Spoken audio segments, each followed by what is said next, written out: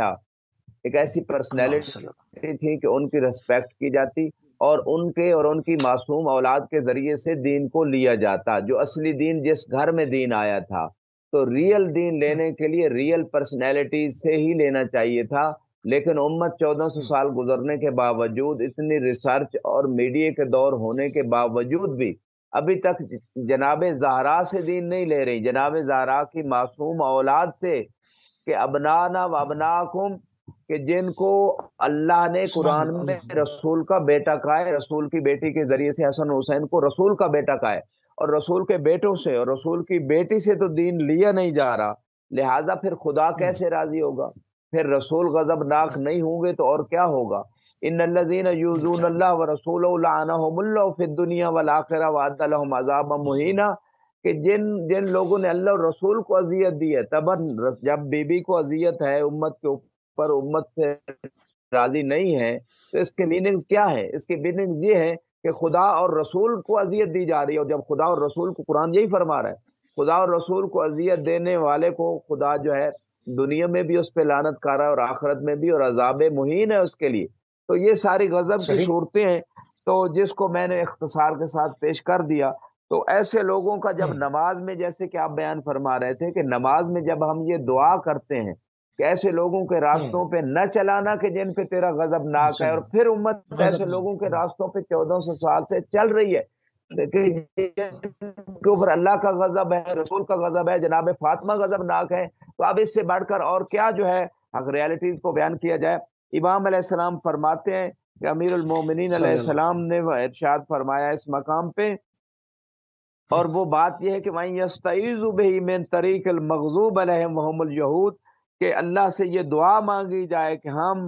جو ہے خدا کی پناہ مانگتے ہیں ایسے لوگوں سے کہ جن کے اوپر اللہ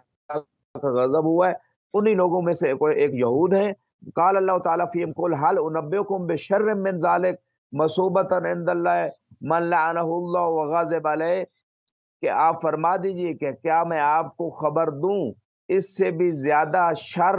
کی، اور وہ کیا ہے خدا کی بارگاہ میں، کہ جن کے اوپر اللہ نے لعنت کیا اور غضبناک خدا ہوا ہے اور غضب نازل ہوا ان لوگوں کے اوپر۔ وَإِن يَسْتَعِيذُ بِهِ مِن طَرِيقِ الضَّالِّينَ، اسی طرح اس دعا کے ذریعے سے خدا سے پناہ مانگیں گمراہ لوگوں کے راستوں سے بھی پناہ مانگی جائے۔ اور وہ کون ہے؟ امام فرماتے ہیں وَهُمُ صحیح. الَّذِينَ قَالَ اللَّهُ تَعَالَى فِيهِمْ، یہ وہ لوگ ہیں جن کے بارے میں اللہ نے ارشاد فرمایا یا اہل القل یا اہل الکتاب لا تغلو فی دینکم غیر الحق، کہ اپنے دین میں اہل کتاب غلو نہ کرو حق کے علاوہ، ولا تتبعوا اہواء قوم قد ضلوا من قبل، اور ایسے قوم کی بھی خواہشات کی پیروی نہ کرو جو پہلے سے گمراہ ہیں، واضلوا، صحیح. اور انہوں نے گمراہ کیا کثیرا بہت زیادہ، وضلوا عن سواء السبیل، اور سیدھے راستے سے گمراہ ہو گئے، وہم النصارى، اور نصارى ہیں۔ اور جناب صحیح. علی یعنی ابن ابراہیم کمی نے اپنی تفسیر میں ایک روایت لکھی ہے، جی یہاں پر المغضوب یہاں پر علیہم یہود والنصارى۔ جی یہاں پر ہم ایک چیز ساتھ ساتھ میں کہہ دیں کہ جو اہل کتاب کا ذکر ہو رہا ہے وہ قرآن کو کوٹ کیا جا رہا ہے، نہ کہ اس کا یہ مطلب لیا جائے کہ کسی کے مذہب کے اوپر حملہ کیا جائے یا اس کی توہین کی جا رہی ہے، ایسا ہرگز نہیں ہے۔ یہاں پر صرف جو ہے وہ قرآن کو کوٹ کیا جا رہا ہے، اس کو بیان کیا جا رہا ہے نقائق۔ بسم اللہ. جی والظالون، ظالون سے مراد الشقاق الذین لا یعرفون الامام، روایت میں کہ یہ وہ شک کرنے والے ہیں کہ جو امام کو پہچانتے نہیں ہیں۔ اور دوسری روایت میں امام صادق علیہ السلام فرماتے ہیں مغضوب صلی اللہ علیہم علیہ وسلم. النصاب، کہ جن پہ اللہ کا غضب ہے وہ ناصبی لوگ ہیں، یعنی جو محمد اور آل محمد سے دشمنی رکھتے ہیں، خصوصاً آل محمد سے دشمنی رکھتے ہیں، ایسے لوگوں پہ اللہ کا غضب ہے۔ اور دشمنی کی کئی صورتیں ہیں، کئی مرتبے ہیں۔ مثال کے طور پہ میں عرض کر دوں کہ اہل بیت کا ذکر ہو رہا ہے، ان کی مصیبت کو تازہ کیا جا رہا ہے، کربلا کو زندہ کیا جا رہا ہے، ان مطالب و مقاصد کو بیان کیا جا رہا ہے۔ تو اگر جلوس روکے جا رہے ہیں، ایف آئی آر درج کی جا رہی ہیں ماتمیوں پہ، عزاداروں پہ، تو اس کے میننگ یہ ہے کہ یہ دشمنی اہل بیت کی یہ علامتیں ہیں۔ تو یہ ساری چیزیں جو دشمنی اہل بیت جس سے اظہار ہوتا ہے، بلکہ اہل بیت کے مقابلے میں ان کے جو لوگ ان کے مقابلے میں کھڑے ہوئے، جس زمانے میں کھڑے ہوئے، ان کی تقدیس کرنا، ان کے فضائل بیان کرنا. ڈاکٹر طاہر القادری کا ایک کچھ ورڈ میں نوٹ کروں، یہاں پہ ایڈ کروں گا، جو ان کی ویڈیو موجود ہے، جس میں انہوں نے کہا کہ اگر شب عاشور اور عاشور کے دنوں میں کوئی مولوی جو ہے وہ حاکم شام کے فضائل بیان کرتا ہوئے تمہیں نظر آئے تو اس کو جوتے مارو. یہ ڈاکٹر طاہر القادری کے، اور وہ ناسبی ہے، دشمنی اہل بیت میں ایسا کر رہا ہے. میں انہی کے جملوں کو آگے بڑھاتا ہوں کہ جب بھی جہاں کہیں دیکھو کہ اہل بیت کے ذکر کو چھوڑ کے ان کو ایسے لوگوں کا ذکر کیا جا رہا ہو کہ جن لوگوں کا جو ہے وہ اہل بیت سے ہمیشہ انہوں نے جو ہے دشمنی کی اور ان کے مقابلے میں کھڑے ہوئے، ان سے جنگیں کی، ان کے چاہنے والوں کو قتل کیا، ان کے چاہنے والوں کو جہاں کہیں ان پہ اوپر زمین تنگ کر دی گئی. تو یہ ساری چیزیں میں یہ ساری علامات ہیں کہ جن سے یہ ظاہر ہوتا ہے کہ ناسبی لوگ جب جہاں کہیں ہوں گے تو ایسے لوگوں کے اوپر اللہ کا غضب ہے. اور اس کے بعد جو ہے روایت میں مزید ملتا ہے وَالضَّالِّينَ، یعنی گمراہ لوگ کون ہیں؟ الشُّقَّاق، جو اہل بیت کے مقامات میں شک کرتے ہیں. وَالَّذِينَ لَا يَعْرِفُونَ الْإِمَامَ، اسی طرح وہ لوگ بھی گمراہ ہیں جو امام علیہ السلام کی معرفت نہیں رکھتے ہیں. یہ تھی اجمالی سی بات کہ جن لوگوں پہ اللہ کا غضب ہے اور جو لوگ گمراہ ہیں. ایک انڈین سنی عالم دین کی یہاں میں بات ایڈ کروں گا، جو انہوں نے ایک بہت بڑے اجتماع میں ویڈیو صورت میں موجود ہے. انہوں نے کہی کہ امت مسلمہ آج دنیا میں کیوں پریشان ہے، کیوں ذلیل و خوار ہے، کیوں مسائل کا شکار ہے، ان کے مسائل حال کیوں نہیں ہوتے. اس کی ریزن اس سنی عالم دین نے بتائی. اس کی ریزن یہ ہے کہ انہوں نے اہل بیت کو چھوڑ دیا. جب تک اہل بیت کے دروازے پہ دوبارہ نہیں آئیں گے اسی طرح ذلیل و خوار ہوتے رہیں گے، کیونکہ اللہ کا غضب ان کے اوپر ہے اور اللہ نے ایسے لوگوں کو گمراہ کہا ہے. لہذا اچھا، یہاں پر ایک چیز اور کہوں، یہاں پر ایک سوال اور اٹھاتا ہوں، اس پہ یہ بات اور زیادہ واضح ہو جائے گی کہ جب ہم کلام پاک میں دیکھتے ہیں گزشتہ انبیاء ماسبق کی امتوں کا ذکر ہے کہ اتنے سال درب بدر رہی، اتنے سال عذاب نازل ہوا، اتنے سال گھماتے رہے، فلاں صحرا سینا میں گھومے، فلاں جگہ فلاں جگہ فلاں جگہ. میں کسی کا نام نہیں لے رہا اور آپ بھی نہ لیں، مگر ایک چیز کو ہم کوٹ کرتے ہیں کہ یہ سب کیوں قرآن میں رکھا گیا؟ یقیناً اسی وجہ سے کہ تم ان کی پیروی نہ کرو، جس طرح وہ مغضوب رہے، کہیں تم نہ گھمائے جاؤ. تو کہیں اس وقت جو ذلت و خاری کا عالم ہے، کہیں یہ اسی کی چیز ریپیٹ تو نہیں ہو رہی کہ جس سے تنبیہ کی تھی روکے نہیں، اور جس طرح وہ گھمائے گئے اسی طرح آج یہاں پر بھی لوگوں کو گھمایا جا رہا ہے؟ کیا کہیں گے اس میں؟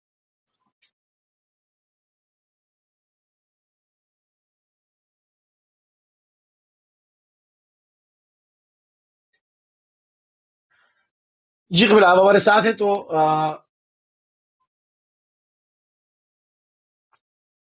نہیں، مجھے جی آواز بہت آپ کی اچھا جو پوائنٹ موسی جی صاحب آپ نے اٹھایا ہے. میں اس مقام پہ بالکل آپ کی تائید کروں گا، اور آپ کی اس بات کی تائید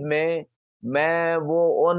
واقعات کا جو قرآن میں ذکر ہوئے ہیں اس کو کوٹ کروں گا. بہت ساری امتوں پہ عذاب کیوں آتے تھے، بہت ساری امتیں ذلیل کیوں ہوتی تھیں؟ اس ریزن سے کہ وہ انبیاء علیہ السلام ان کو قتل کر دیتی تھی، ان کے جانشینوں کو قتل کر دیتی تھی، ان کی تعلیمات کو چھوڑ دیتی تھی، ان کے مقابلے میں کھڑی ہو جاتی تھی. تو لہٰذا جو اللہ کے نمائندے، چاہے انبیاء ہوں یا ان کے اوصیاء ہوں، ان کے جانشین ہوں، جب ان کی تعلیمات کو چھوڑ دیا جائے، جب ان کے مقابلے میں کھڑے ہو جائیں لوگ، تو اس وقت ان امتوں پہ عذاب آ جاتا تھا. تو یہی حالت امت مصطفیٰ صلی اللہ علیہ وآلہ وسلم کی ہے. اجتماعی عذاب نہیں ہے، ٹھیک ہے. وما کان اللہ لیعذبہم وانت فیہم، اے حبیب آپ چونکہ امت کے اندر ہیں، امت پہ عذاب نہیں آئے گا. رسول اسلام کی رحمت کی وجہ سے، ان کے وجود کی وجہ سے عذاب نہیں. لیکن اسی امت کے سامنے، صحابہ کے سامنے، مسجد نبوی کے باہر سأل سائل بعذاب واقع للکافرین لیس لہ دافع، کہ ایک سوال کرنے والے نے، وہ حارث ابن نعمان فہری، مفسرین نے لکھا ہے کہ جس میں اس نے ولایت اہل بیت کا انکار کیا، علی کی امامت کا انکار کیا. تو اسی امت کے سامنے، مسجد کے باہر، صحابہ کے سامنے، اسی آیت کے ہوتے ہوئے رسول اسلام کے سامنے اس شخص پہ عذاب آیا. اور خدا نے قانون عام بنا دیا قرآن میں کہ جو بھی ولایت اہل بیت کا انکار کرے گا، امامت کا انکار کرے گا، گویا وہ رسالت کا انکار ہے. اور ایسے تمام لوگوں سے عذاب کو کوئی روک نہیں سکتا. یہ قرآن کی آیت ہے. لہذا امت آج بھی عذاب میں ہے، مانوی قسم ہے عذاب کی، ظاہری جسمانی نہ بھی ہو. یہ کورونا بھی عذاب کی ایک شکل ہے، مختلف شکلیں عذاب کی، ہدایت سے دور ہو جانا یہ عذاب کی ایک شکل ہے،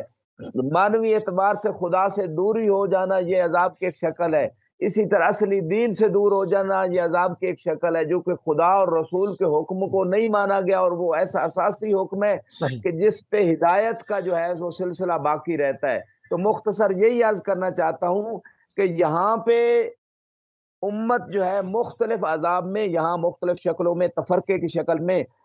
بے امنی کی شکل میں، فقر کی شکل میں، مرضوں کی شکل میں جو ہے عذاب میں شکار ہے۔ مختلف عذاب میں اجتماعی عذاب نہیں ہے، لیکن یہ قسم عذاب کی موجود ہے، اور روز قیامت بھی جو ہے ان کے لیے بہت بڑی مشکل ہوگی، چونکہ رسول کی بات کو ٹھکرا دیا گیا۔ بالکل صحیح، بالکل صحیح۔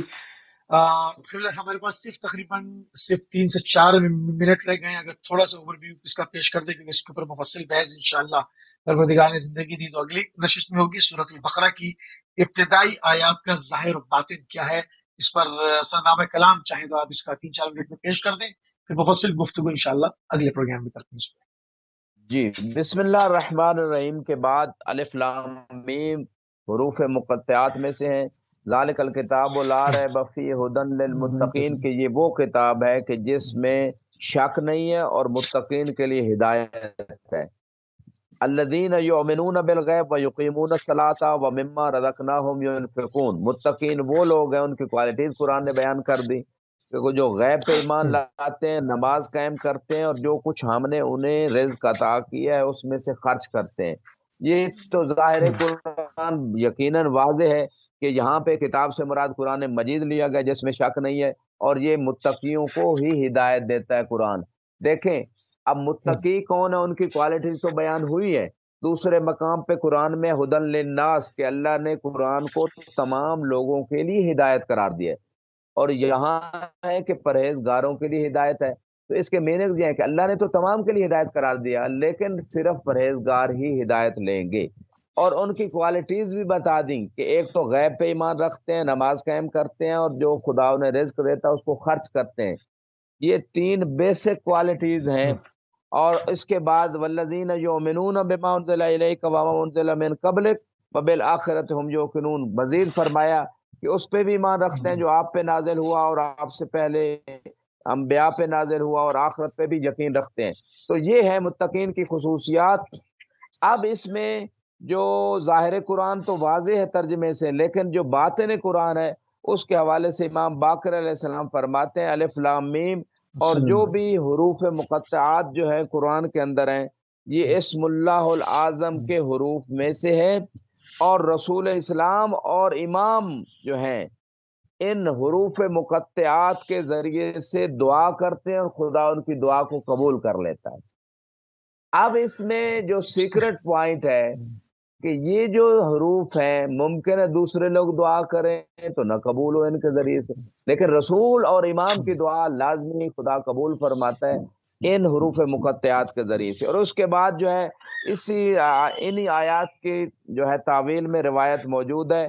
کہ ذالک الکتاب، جس میں شک نہیں ہے باطنی اعتبار سے، ظاہری اعتبار سے تو قرآن ہے، باطنی اعتبار سے جس کو کتاب کہا گیا ہے، جس کو دوسرے الفاظ میں آپ قرآن ناطق کہتے ہیں، وہ روایت فرما رہی ہے کتاب امیر المومنین علیہ السلام لا شک فی انہ امام، کہ وہ کتاب جو ہے جس کو باطنی طور پہ کتاب کہا گیا وہ امیر المومنین ہے، اور ان میں شک نہیں ہے، اور اس میں بھی شک نہیں ہے کہ وہ امام ہے۔ لہٰذا امام علی علیہ السلام کے بارے میں، ان کی امامت کے بارے میں شک کرنا گویا قرآن کی اس آیت کا انکار ہے۔ اور آگے فرماتے ہیں کہ متقین کون ہے، یہ کتاب چاہے قرآن ناطق علی ہوں یا قرآن صامت جو ہے وہ کتاب جو ظاہری کتاب ہے، یہ دونوں کتابیں جو ہیں قرآن ناطق و صامت کس کو ہدایت دیتی ہیں؟ متقین کو۔ اور وہ کون ہے متقین؟ فرمایا شیعتنا ہم المتقون، کہ ہمارے شیعہ ہی متقی ہیں، وہی پرہیزگار ہیں۔ ایک اہل سنت عالم دین نے ایک روایت نقل کی، تسنن کے مصادر میں بھی ہے، تشیع کے مصادر میں بھی ہے، روز قیامت جب آخری بات اور آپ کی زحمت کو تمام کر رہا ہوں، روز قیامت جب رسول اسلام جنت جا رہے ہوں گے تو رسول اسلام ہوں گے، ان کے دائیں بائیں ان کی اہل بیت ہوں گی، اور ان کے پیچھے ان کی اولاد اور ازواج ہوگی محمد و آل محمد کی، اور پھر ان کے پیچھے ان محمد و آل محمد کے شیعہ ہوں گے. یہ اہل سنت کے مصادر میں ہے. جنت میں شیعہ جائیں گے. اور شیعہ کا معنی ہوتا ہے پیروکار، جنہوں نے محمد و آل محمد سے عقیدہ بھی انہیں سے لیا، دین پورا انہیں سے لیا، ان کی اطاعت کی، وہ ان کے شیعہ ہے. اور اہل سنت بھی جو ان کی محبت رکھتے ہیں اور ان سے دین لیتے ہیں وہ بھی شیعہ ہیں. بے شک وہ اپنے نام کے ساتھ اہل سنت لگائیں، لیکن وہ دین ان سے لے رہے ہیں، محبت ان کی رکھتے ہیں. ان کے لیے بھی جو ہے روایات موجود ہیں. صحیح. بہت شکر گزار قبلہ، انتہائی مشکور ہیں اور انتہائی ممنون ہے کہ آپ نے ایک مرتبہ پھر جو اپنا قیمتی ٹائم اہل بیت ٹی وی کو دیا. ناظرین، آپ پروگرام دیکھ رہے تھے، پروگرام سماعت فرما رہے تھے قرآن اہل بیت در قرآن. جہاں جہاں بھی قرآن کریم کے اندر اہل بیت علیہ السلام کا ذکر ہے، ایک تسلسل کے ساتھ انشاءاللہ ہر فرائیڈے کو یو کے ٹائم 4 بجے سے آپ اس پر دیکھا کریں گے. ایک پوری تفصیل، ایک سلسلے وار، ایک باقاعدہ جو ہے وہ